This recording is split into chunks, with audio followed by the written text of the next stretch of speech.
विद्यार्थियों, आज हम पढ़ेंगे कॉफी के बारे में।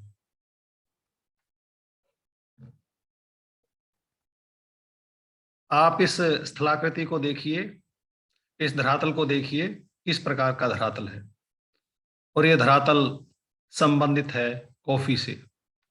सीधी से अर्थ है कि कॉफी का उत्पादन जो यहाँ इस प्रकार का धरातल दिखाया गया है उन्हीं क्षेत्रों में होता है।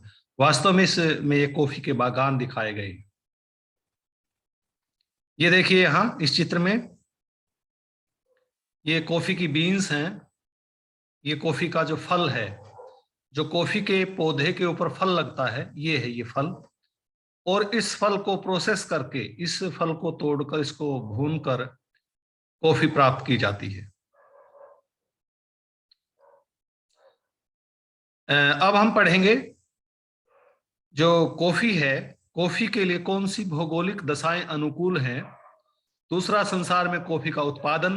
तीसरा, संसार के विभिन्न देशों में कॉफी के क्षेत्र कौन कौन से हैं। जो कॉफी है वो झाड़ीनुमा पेड़ है, पौधा है, जिसकी ऊंचाई 4 से 6 मीटर तक होती है। और ये जो पौधा है उष्ण कटिबंध में उगता है। जो कॉफी की फलियां होती हैं या बीन्स होती हैं या कॉफी का फल होता है, जो अभी मैंने चित्र में दिखाया था, ये है कॉफी का जो फल है, बीन कह लीजिए, इसका फ्रूट कह लीजिए। इसके अंदर कैफीन होती है और ये इस फल को प्रोसेस करने के बाद इस फल को तोड़ते हैं, फिर इंडस्ट्री में इसको प्रोसेस करते, इसको भूनते वगैरह, इसको फिर पीसते हैं। इसके बाद कॉफी तैयार होती है। जो कॉफी है ये कैश क्रॉप है, नकदी फसल है। और ये जो कॉफी है ये वाइडली ट्रेडेड कमोडिटी भी है। इसका व्यापार भी खूब होता है। अगर हम भौगोलिक दशाओं की बात करें, भौगोलिक दशा में सबसे पहले जलवायु आती है। जैसा कि पहले बताया जा चुका है कि ये उष्ण कटिबंध का पौधा है, परंतु ये उपोष्ण कटिबंध में भी उगाया जा सकता है। सेमी ट्रॉपिकल रीजन में भी इस को उगाया जा सकता है। इसके पौधे के लिए अधिक गर्मी, अधिक आर्द्रता, तो पर्याप्त मात्रा में वर्षा की आवश्यकता होती है। और ये तीनों चीजें, अधिक गर्मी, अधिक आर्द्रता और पर्याप्त मात्रा में वर्षा का होना, ये ट्रॉपिकल रीजन में ज्यादा पाया जाता है। अब हम टेम्परेचर की बात करते हैं। क्लाइमेट में मुख्य रूप से दो पक्ष है, टेम्परेचर है, दूसरा रेनफॉल है। इसके लिए औसतन रूप से 20 से 27 डिग्री सेल्सियस तापमान होना चाहिए। और यह जो अरब पेनिनसुला है, अरब प्रायद्वीप है, उसमें 32 डिग्री टेम्परेचर दिन का रहता है, तो वहां भी इसको उगाया जा सकता है या उगाया जाता है। इसकी जो बढ़भार है या ग्रोथ है या बढ़ोतरी है, गर्म मौसम में और बारिश के मौसम में, बारिश वाले गर्म मौसम में अधिक होती है। हॉट एंड रेनी सीजन, यानी उष्ण और बारिश वाले मौसम में इसकी ग्रोथ अधिक होती है। इसके पकने के लिए शीतलता और शुष्क मौसम ज्यादा उपयुक्त रहते हैं। और जब इसको फलियों को या इसकी बीन्स को या इसके फल को तोड़ा जा रहा हो, उसको हार्वेस्ट किया जा रहा हो फसल को, उस समय चमकीली धूप अधिक उपयुक्त रहती है। यदि हम वर्षा की बात करें तो इसकी कृषि के लिए 100 से 200 सेंटीमीटर वार्षिक वर्षा की आवश्यकता होती है। और ये वर्षा समान रूप से वर्ष पर्यंत वितरित होनी चाहिए। इसीलिए जो पर्वतकृत वर्षा वाले ढलाने हैं, जिन ढलानों पर वर्षा होती है, और यानी ओरोग्राफिक रेनफॉल के जो स्लोप्स हैं, वहां वो क्षेत्र इसकी कृषि के लिए अधिक उपयुक्त रहते हैं। यानी वर्षा कई प्रकार की, पहले आपने तीसरे सेमेस्टर में पढ़ी होगी।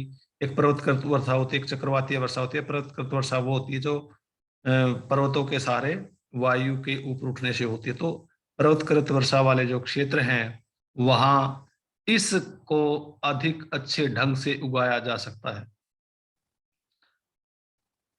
आगे इसकी कृषि के लिए शेड चाहिए, छाया चाहिए। सीधी सूर्य की किरणें या सीधी सनलाइट इसकी कृषि के लिए हानिकारक है। इसलिए कॉफी के पौधों को लंबे वृक्षों के नीचे उगाया जाता है, ताकि जो लंबे वृक्षों की शेड रहे और नीचे वो पौधे उगाए जा सके। यदि हम धरातल की बात करते हैं तो इसके लिए पहाड़ी धरातल चाहिए। क्यों चाहिए? क्योंकि इसकी जड़ों में यदि पानी खड़ा हो गया तो ये खराब हो जाती है इसकी फसल। तो हिली जो रीजन है, हिली जो स्लोप्स है, पर्वतीय ढलान है, वहां पानी खड़ा नहीं होता। पानी खड़ा नहीं होता तो वो इस प्रकार की टोपोग्राफी की कृषि के लिए, इस प्रकार का ऊंचावत, इस प्रकार का धरातल इसकी कृषि के लिए अधिक उपयुक्त है। और आमतौर पर यह फसल 600 से 1800 मीटर की ऊंचाई पर उगाई जाती है। इन पर्वतीय ढलानों पर उगाई जाती है, इतनी ऊंचाई के पर्वतीय ढलानों पर उगाई जाती है। इसमें यह दिखाया गया है कि इस प्रकार की टोपोग्राफी चाहिए। ये ढलाने हैं, ये ढलाने हैं, ये ढलाने। देखिए इन ढलानों पर इसकी कृषि होती है। टोपोग्राफी इस चित्र में बिल्कुल स्पष्ट की गई है। आगे भी चित्र इसी प्रकार का दिखाया गया है कि किस प्रकार की यहाँ ऊंचावच, किस प्रकार का धरातल इसकी कृषि को चाहिए। यानी पहाड़ी धरातल में यह फसल उगती है। यदि हम मिट्टियों की बात करें तो इसकी कृषि के लिए ऐसी मिट्टियां होनी चाहिए जिनमें पानी आसानी से नीचे चला जाए, यानी सब सरफेस ड्रेनेज जिनका बढ़िया हो, जिनसे पानी आसानी से रिस कर नीचे की परतों में चला जाए।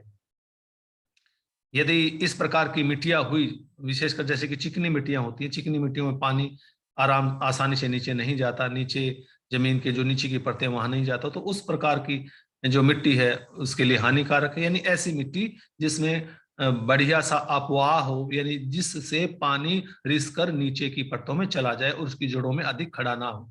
तो इस प्रकार की इस प्रकार की मिट्टी इसकी कृषि के लिए चाहिए। मिट्टी में नाइट्रोजन की मात्रा, ह्यूमस की मात्रा और चूने और लोहे की मात्रा अधिक होनी चाहिए। अगर इस स्थिति में इन उर्वरक तत्वों की कमी है तो विभिन्न प्रकार के जो खाद हैं, रासायनिक हो सकते हैं या जैविक हो सकते हैं, उनको डाला जाता है इसकी कृषि में। श्रम की यदि हम बात करें, लेबर की बात करें, तो इसके लिए बिल्कुल सस्ता श्रम और बहुत संख्या में श्रमिक चाहिए। क्यों चाहिए? क्योंकि जो बीन्स है, इसके फल हैं, उसको हाथों से तोड़ा जाता है। और इसको तो छोड़िए, केवल बीन को ही हाथों से नहीं तोड़ा जाता है, इसके अलावा वर्ष पर्यंत बहुत सारा काम रहता है जो हाथों से किया जाता है। जैसे खेत को तैयार करना, इनको पौधों को लगाना, इनकी फिर खुदाई जुताई करना, और इनकी फिर थोड़े से जब बड़े हो जाए इनकी कटाई छटाई करना, और इनमें से खरपतवार निकालना, सारा का सारा काम हाथों से किया जाता है। तो इसलिए इस कृषि के लिए सस्ते और बहुत अधिक मात्रा में श्रमिक चाहिए होते हैं। यदि हम पूंजी की बात करते हैं तो ये इसकी कृषि के लिए खूब सारी पूंजी चाहिए। कैपिटल इंटेंसिव क्रॉप है ये, यानी सघन पूंजी वाली फसल है ये। क्यों सघन पूंजी वाली है? क्योंकि प्लांट लगाने के 3-4 साल बाद प्लांट रिटर्न देना, यानी उपज देना आरंभ करता है, और 3-4 साल मजदूर भी लगाने पड़ते हैं, उसमें खाद दवाई डालनी पड़ती है, या कई जगह पानी की व्यवस्था भी करनी पड़ती है। तो 3-4 साल लागत लगातार बनी रहती है, चाहे मजदूरी के रूप में है, चाहे उर्वरकों के रूप में है, किसी भी रूप में है। तो 3-4 वर्ष बाद ये फसल उत्पादन देना शुरू करती है। तो जिसके पास बहुत सारी पूंजी है वही इनके बागानों को लगा सकता है। 3-4 साल उसको आराम से बिना किसी रिटर्न के आराम से केवल काम करना पड़ता है, बैठा रहना पड़ता है।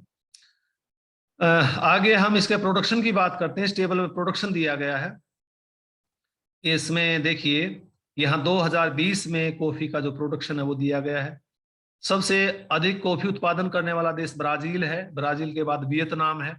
अगर इन दोनों देशों को मिलाएं तो 39.3% प्लस 16.5%, तो 55.8%, लगभग 56% कॉफी केवल इन दो देशों से प्राप्त होती है। और ये जो कॉफी का उत्पादन है लाख किलोग्राम में है, यानी ब्राजील में कॉफी का उत्पादन 41.4 लाख किलोग्राम हुआ, वियतनाम में 17.4 लाख किलोग्राम हुआ। इस प्रकार पूरी की पूरी टेबल में आप ये देख सकते हैं, पूरा का पूरा वर्ल्ड का डेटा है ये। वर्ल्ड प्रोडक्शन ऑफ कॉफी 2020, ये 7 देश हैं और अन्य बचे कुछ देशों को अदर्स में शामिल कर दिया गया है। तो इस प्रकार लगभग 82% जो कॉफी है ये टॉप 7 कंट्रीज उत्पन्न करते हैं और बाकी संसार के बचे कुछ देश 18% कॉफी उत्पन्न करते हैं। अब हम आते हैं कंट्री वाइज इसका डिस्ट्रीब्यूशन क्या है। अब सबसे अधिक उत्पादन ब्राजील का है, जैसे कि आपने टेबल में देख लिया है। ब्राजील सबसे बड़ा उत्पादक है कॉफी का, और न केवल 2020 का बल्कि लगभग 150 वर्षों से यह कॉफी के उत्पादन में अग्रणी रहा है यह देश। यहाँ कॉफी का उत्पादन 6-7 राज्यों में होता है, जिसमें मिनास जेरास में लगभग इस देश का 50% कॉफी का उत्पादन होता है। इसके बाद एस्पिरेंटो, बाहिया, साओ पालो, पराना, रोंडोनिया, ये राज्य हैं, ये क्षेत्र हैं जहां पर कॉफी का अधिक उत्पादन होता है। इसमें हम मानचित्र के माध्यम से स्पष्ट करेंगे। ये ब्राजील का मानचित्र है। ब्राजील के मानचित्र में ये देखिए, यहाँ पर ये मिनास जेरास राज्य लगभग 50% कॉफी उत्पादित करता है। इसके साथ ये पूरा का पूरा मिनास जेरास है, ये एरिया और ये छोटा सा राज्य है यहाँ एस्पिरेंटो, दूसरा स्थान एस्पिरेंटो का है। एस्पिरेंटो के बाद फिर बाहिया आता है, बाहिया के बाद ये है बाहिया के बाद ये साओ पालो के नीचे पराना, और ये रोंडोनिया, यहाँ रोंडोनिया ये बिल्कुल पश्चिम में है राज्य, ये देखिए लोकेशन रोंडोनिया की। और अगले मानचित्र में ये राज्य को मार्क भी किया है, इसको मैं छोटा कर देता हूं थोड़ा सा। ये देखिए राज्य को मार्क भी किया है, अगेन मैग्नीफाई करता हूं इसको मैं। ये मिनास जेरास, जैसा कि बताया था 50% कॉफी उत्पादन होता है मिनास जेरास में। इसके बाद ये एस्पिरेंटो है, तट के साथ राज्य है। ये बाहिया है, यहाँ ये 3 राज्य इकट्ठे हैं। इसके बाद फिर साओ पालो, पराना और ये रोंडोनिया, ये है इसमें। यहाँ फेवरेबल कंडीशन कौन कौन सी कॉफी के उत्पादन के लिए? एक तो जो मिट्टी है वो खूब समृद्ध है उर्वरता की दृष्टि से, यानी मिट्टी में उपजाऊपन खूब है। ऊंचाई खूब है, यहाँ एलिवेशन, अच्छी एलिवेशन पर उगती है ये, यानी ढलवां प्रदेश है ये, यानी पहाड़ी प्रदेश है। और ब्राजील की जो लोकेशन है या जहां पर कॉफी का प्रोडक्शन हो रहा है उसकी ट्रॉपिकल लोकेशन इस देश की। और चौथे, यहाँ पर कॉफी लंबे समय से उत्पादित हो रही है, अतः यहाँ के किसानों का कॉफी की उत्पादन में एक्सपर्टाइज है। अगला देश कॉफी के उत्पादन में है वियतनाम। वियतनाम का कॉफी के उत्पादन में दूसरा स्थान है संसार में। वियतनाम ने 2020 में 17.4 लाख किलोग्राम कॉफी का उत्पादन किया। यहाँ लाख लिखना रह गया है, 17.4 लाख है, आगे लाख किलोग्राम है ये। 17.4 लाख किलोग्राम कॉफी का उत्पादन किया, जो संसार के कुल उत्पादन का 16.5% था। वियतनाम में जो कॉफी का उत्पादन मुख्य रूप से जो सेंट्रल हाईलैंड है, केंद्रीय उच्च भूमियां हैं, ये जो ग्रीन कलर है, ये जो तीर का निशान है, तो ये केंद्रीय उच्च भूमियां वियतनाम की कॉफी का 88% उत्पादित करती हैं। उच्च भूमियां ये हैं, यानी ये सेंट्रल हाईलैंड वियतनाम के लगभग मध्यवर्ती क्षेत्र में ही है ये, और पश्चिम की तरफ इनकी लोकेशन है, आप इस मानचित्र में देख रहे हैं। और यदि आप इसमें राज्य देखना चाहें कि कौन कौन से राज्य हैं कॉफी के उत्पादन में, यहाँ राज्य भी दिखाए गए हैं वियतनाम में। एक बार पूरा का पूरा मानचित्र में वियतनाम का दिखा देता हूँ।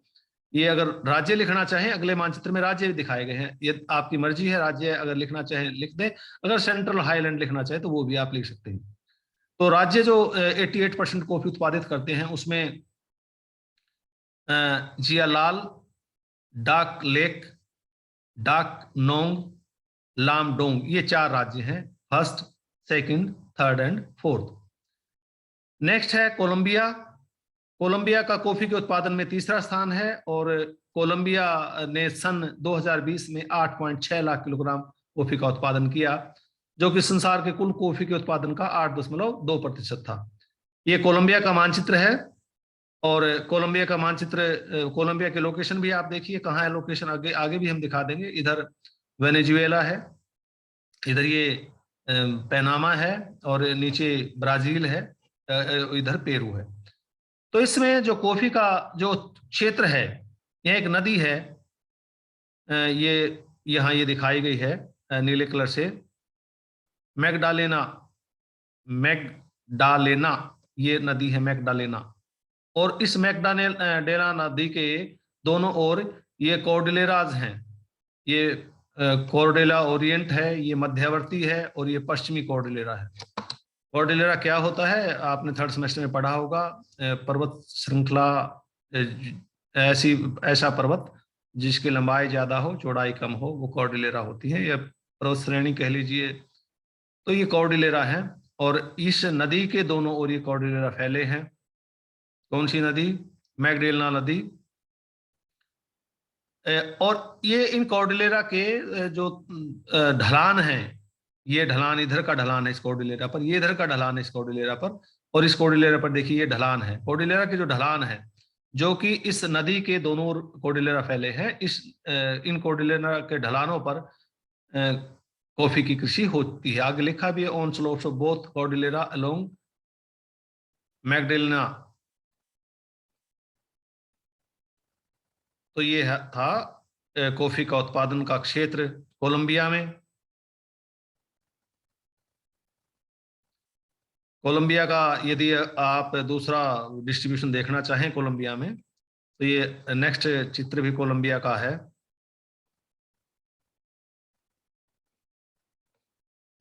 ये है कोलंबिया का, ये इंटरनेट से डाउनलोड किया गया है।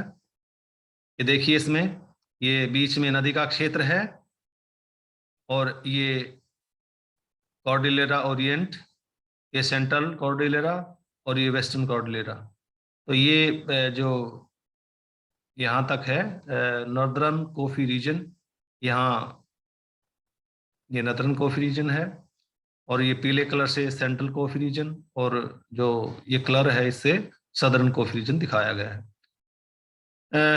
कोलंबिया में थोड़ा सा यदि आप कॉर्डिलेरा को अच्छी तरह देखना चाहें तो ये नदी मैगडेलना नदी, और ये इधर ओरिएंटल कॉर्डिलेरा, ये सेंट्रल और ये वेस्टर्न, ये इसमें 3D में मानचित्र में यहाँ दिखाया गया है। आगे है इंडोनेशिया। इंडोनेशिया कॉफी के उत्पादन में चौथा स्थान है संसार में, और इंडोनेशिया ने सन 2020 में 7.4 लाख किलोग्राम कॉफी का उत्पादन किया, जो संसार के कुल उत्पादन का 7% था।